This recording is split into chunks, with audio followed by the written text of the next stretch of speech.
I'm Bowie from GREFEE. I'm at our CNC factory to show you a part we are making. It's a Yamaha oil cooler. This part is done with the lathe machining right now.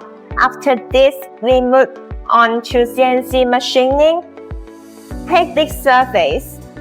For instance, we will do some CNC work on that. See this area? We need to make a positioning hole here for assembling with other parts using CNC. Once the parts are ready, we will make the product surface shiny by anodized and sandblasting.